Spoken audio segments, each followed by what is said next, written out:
मस्त मऊ लुसलुशीत असा पौष्टिक रताळ्याचा शिरा आपला तयार झालेला आहे।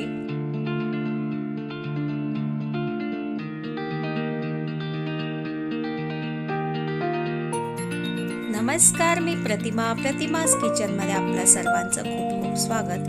सध्या नवरात्र चालू झालेले आहेत, तर त्यानिमित्ताने आज आपण करणार आहोत एक उपवासाची रेसिपी। ती म्हणजे मऊसूत असा आणि पौष्टिक रताळ्याचा शिरा। ही रेसिपी खूप छान आहे, अगदी साधी सोपी आहे।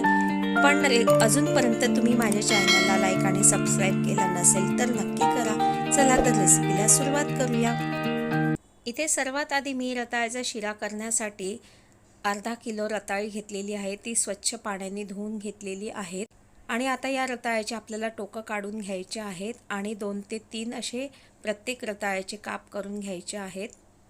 आता इथे रताळ्याचे काप करून झालेले आहेत। त्यानंतर आपल्याला एक कुकर घ्यायचा आहे आणि कुकरमध्ये पाणी ओतायचं आहे आणि त्या कुकरमध्येच आपल्याला हे रताळ्याचे तुकडे टाकून द्यायचे आहेत। नंतर आपल्याला झाकण झाकून कुकरच्या 2 ते 3 शिट्ट्या काढून घ्यायच्या आहेत। आता इथे आपल्या 2 ते 3 शिट्ट्या झालेल्या आहेत। कुकर गार झालेला आहे, काढून बघूया। कुकरमधून रताळी बाहेर काढून घ्यायची आहेत आणि ही रताळी पूर्णपणे आपल्याला गार होऊ द्यायची आहे। आता इथे रताळी पण छान गार झालेली आहे। रताळीची आपल्याला पूर्ण सालं काढून घ्यायची आहेत। नंतर आपल्याला एक स्मॅशर घेऊन त्या स्मॅशरनी रताळी पूर्ण स्मॅश करून घ्यायची आहेत।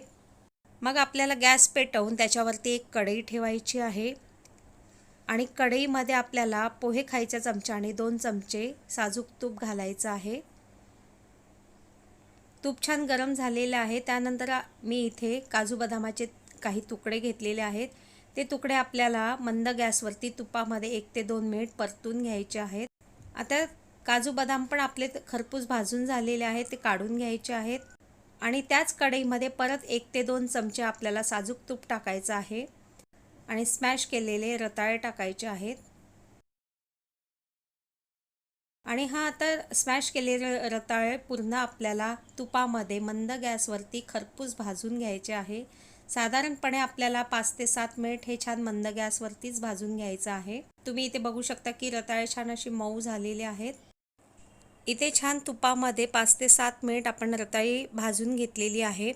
त्यामध्ये आपल्याला कोमट 1 वाटी दूध टाकायचं आहे आणि दुधामध्ये पण आपल्याला हे छान मिक्स करून घ्यायचं आहे। गॅस आपल्याला अगदी मंद ठेवायचा आहे। तुम्ही इथे बघू शकता की इथे स्मॅश केलेले रताळी पण दुधामध्ये छान मिक्स झालेला आहे आणि दूध पण छान आळलं आहे इथे। आता त्यामध्ये आपल्याला 1 वाटीभर साखर टाकायची आहे।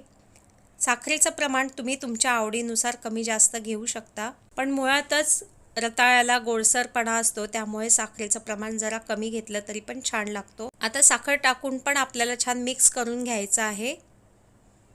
इथे साखरेचा पाक पण सुटतो आहे आणि बॅटर पण छान असं थोडंसं पातळ होत आलेलं आहे आणि आता त्याच्यावरती आपल्याला झाकण झाकून 2 ते 3 मिनिट मंद गॅसवरती एक वाफ काढून घ्यायची आहे।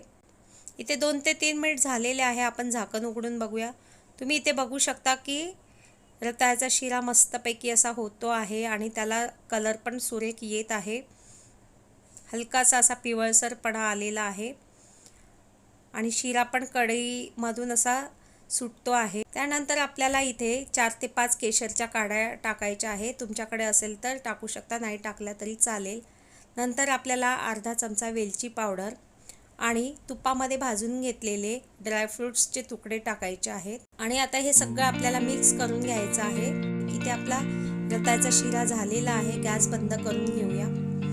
अशा प्रकारे आज आपण अगदी साध्या सोप्या पद्धतीने मऊ लुसलुशीत आणि तेवढाच पौष्टिक असलेला उपवासाचा रताळ्याच्या शिऱ्याची रेसिपी केलेली आहे। आजची ही रेसिपी जर तुम्हाला आवडली असेल तर माझ्या चॅनलला लाईक करा, सबस्क्राईब करा आणि जास्तीत जास्त शेअर करा। पुन्हा भेटूया अशाच नवनवीन आणि साध्या सोप्या रेसिपींसह। तोपर्यंत बाय बाय।